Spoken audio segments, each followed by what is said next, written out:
In ancient Greece, the gods and goddesses were as real to the people as the sun and the moon. They were seen as powerful beings who controlled all aspects of life, from the weather to the crops, and even human fate. Among these deities, Hera, also known by her Roman name Juno, was the queen of the Greek gods and the wife of Almighty Zeus. She was revered as the perfect embodiment of womanhood, and was considered the goddess of marriage, family, and childbirth. The story of Hera begins with her birth. She was the daughter of Cronus and Rhea, two of the titans who ruled before the gods. Cronus had been warned that one of his children would overthrow him, so he swallowed each of his newborns as they were born. However, Rhea was able to save Hera by hiding her away on the island of Evia. When she grew up, Hera was chosen by Zeus to be his wife and queen of the gods. Zeus and Hera are often depicted as the ultimate power couple, ruling over the gods and mortals from their throne on Mount Olympus. However, their union was not always a happy one, and the story of how Zeus tricked Hera into marrying him is a tale of deceit and cunning.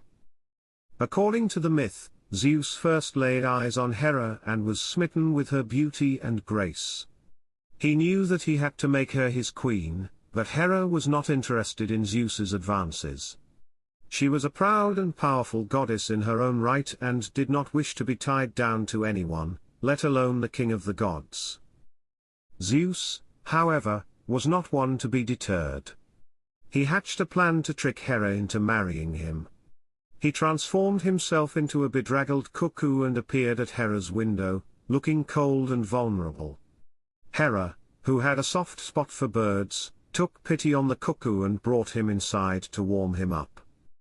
Once inside, Zeus transformed back into his godly form and revealed himself to Hera. She was shocked and angry at being tricked, but Zeus was persistent. He promised to make Hera his queen and to love and protect her forever. Hera, eventually, relented and agreed to marry Zeus.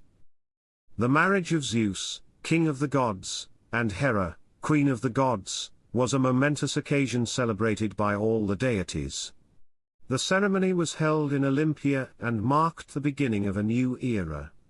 The festivities were lavish, with feasting, dancing and merriment, all in honor of the happy couple.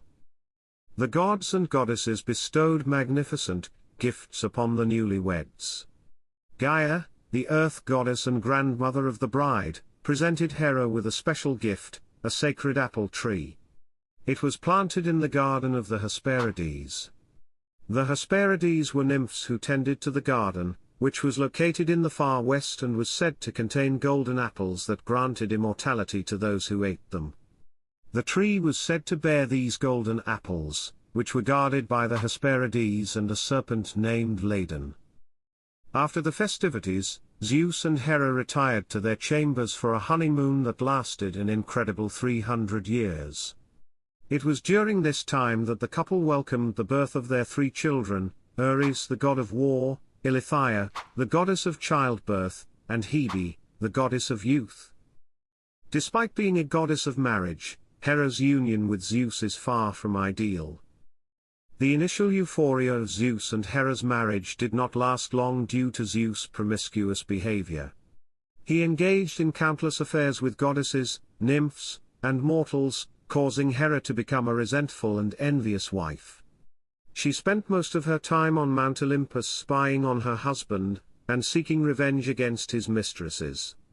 Hera even directed her anger towards the illegitimate children that Zeus had sired outside of their marriage. Some of the most noteworthy affairs that Zeus had were: Callisto, a nymph and companion of the goddess Artemis, became pregnant after being seduced by Zeus. Hera discovered the affair and transformed Callisto into a bear. She then attempted to convince Artemis to shoot her. However, Zeus saved the child by sending Hermes to retrieve it from Callisto's womb. Eventually, both Callisto and her child were transformed into a constellation of stars by Zeus to protect them from Hera's anger. Io, a mortal girl living in Argos, Zeus had his eyes on her and fell in love with her. He concealed his identity by transforming himself into a cloud and seducing her. Hera, who found out about their affair, inflicted terrible suffering on Io. To keep her away from Zeus, she transformed Io into a cow and sent a gadfly to repeatedly sting her. Alcmena, the mortal wife of Amphitryon, had an affair with Zeus after he disguised himself as her husband. Their union resulted in the birth of the famous demigod Heracles, whom Zeus prophesied would become the ruler of Mycenae. Hera, infuriated by Zeus' infidelity, instructed the goddess of childbirth to delay Alcmena's labor and cause an early birth for another woman's son, who went on to become the ruler of Mycenae instead. Despite this, Hera continued to torment Heracles relentlessly. Semele, the daughter of Cadmus, the founder and first king of Thebes. She was a mortal woman who caught the eye of Zeus. Zeus, unable to resist Semele's beauty, disguised himself as a mortal man and approached her. They fell deeply in love, and their union soon led to Semele becoming pregnant with Dionysus. After Hera found out about their affair, she plotted against Semele and eventually tricked her into asking Zeus to reveal himself in all his divine glory, knowing that it would kill her. Zeus, unable to refuse the wish of his beloved, revealed himself in all his thunderbolt-wielding glory, and poor Semele was consumed by the flames. But their unborn child was not lost. As the flames engulfed her, Zeus snatched the child from her womb and sewed him into his own thigh to continue his gestation. Months later, Dionysus was born from the thigh of Zeus, fully grown and with his divine powers intact. Henceforth, Dionysus was recognized as the god of wine, fecundity, and drama, and this is the reason behind his dual birth, first from Semele's womb and then from the thigh of Zeus. In the stories of Greek mythology, Hera's wrath extends beyond just Zeus' mistresses and can also be directed towards those who crossed her, as seen in the well-known tale of the prophet Tiresias.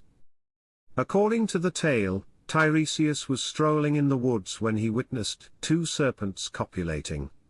He hit the female snake with his staff, resulting in its death. In retribution for his intervention, the goddess Hera, infuriated by Tiresias' conduct, transformed him into a female. During this time, he was said to have worked as a priestess and even married and had children.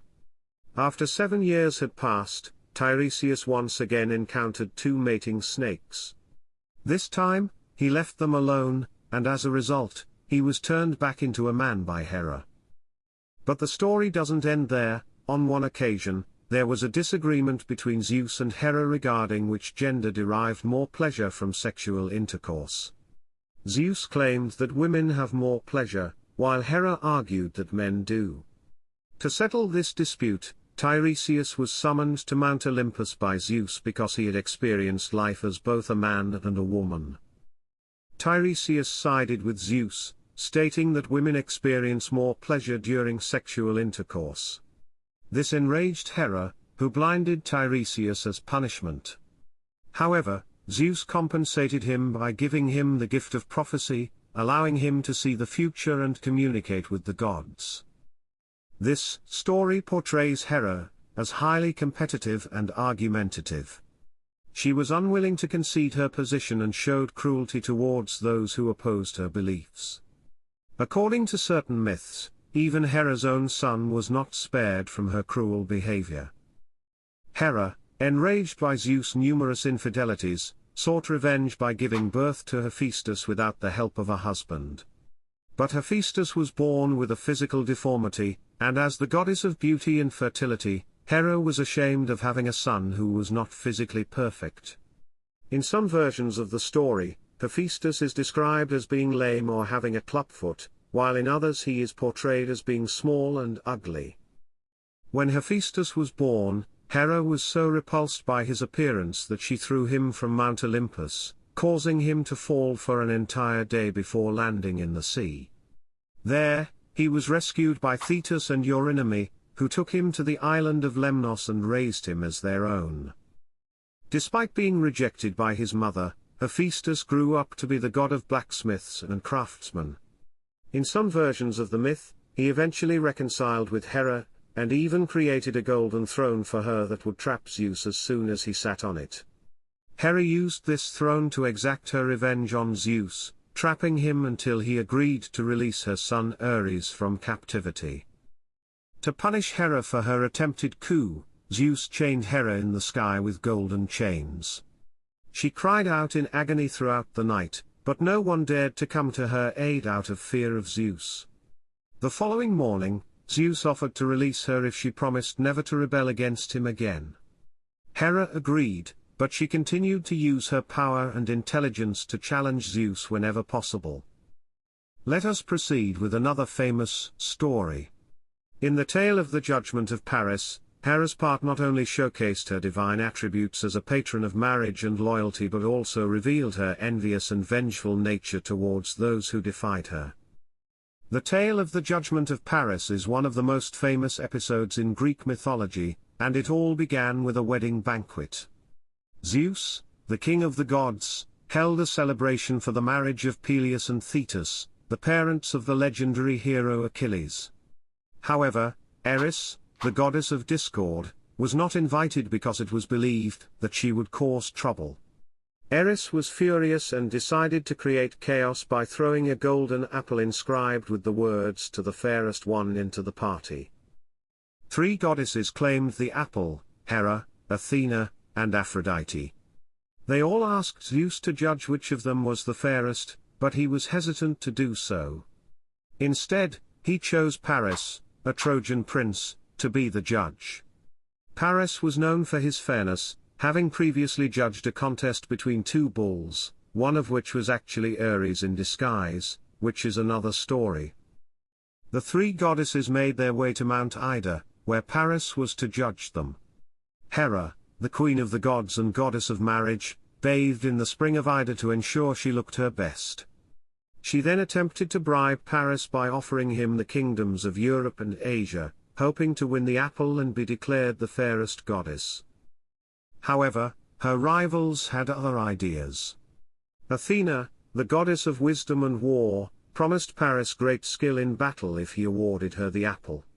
Aphrodite, the goddess of love and beauty, offered him the most beautiful woman in the world, Helen of Sparta.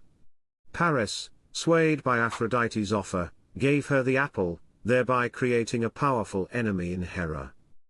Hera's anger at Paris and Aphrodite's actions led her to become a staunch supporter of the Greeks in the Trojan War. Her actions were motivated by her desire to protect the sanctity of marriage, as Helen was married to King Menelaus of Sparta when Paris took her as his own wife. This led to a 10-year war between the Trojans and the Greeks, with the Greeks ultimately emerging victorious. While Hera's role as an antagonist in Greek mythology is well known, there are also instances where she assisted heroes, although such occurrences were relatively infrequent. One example is in the story of Jason and the Argonauts, where Hera aided Jason and his crew in their quest to retrieve the Golden Fleece. Hera was said to have had a soft spot for Jason because he was the son of her husband, Zeus. She helped Jason by sending favorable winds to aid his ship, and she also intervened on his behalf with the other gods. In one case, Hera persuaded Aphrodite to make Medea, a sorceress who had assisted Jason, fall in love with him.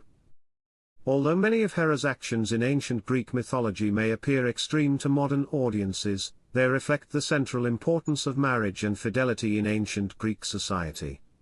To fully grasp Hera's character, one must understand the ancient Greeks' view of marriage. The separation of the goddess of marriage and the goddess of love is revealing, as the Greeks saw both concepts as distinct. Nonetheless, her portrayal as a jealous and vengeful goddess also reflects the patriarchal attitudes of the time, where a woman's value was frequently linked to her relationship with a man. Despite her flaws, Hera remains a fascinating figure in Greek mythology, and her enduring legacy as the goddess of marriage continues to inspire interpretations and adaptations in modern media. Her complex relationship with Zeus, her penchant for revenge, and her occasional acts of kindness towards heroes make her a multifaceted character with much to explore and discuss. In the end, Hera's enduring presence in Greek mythology serves as a testament to the enduring power of myth, and its ability to shape our understanding of the world and our place within it.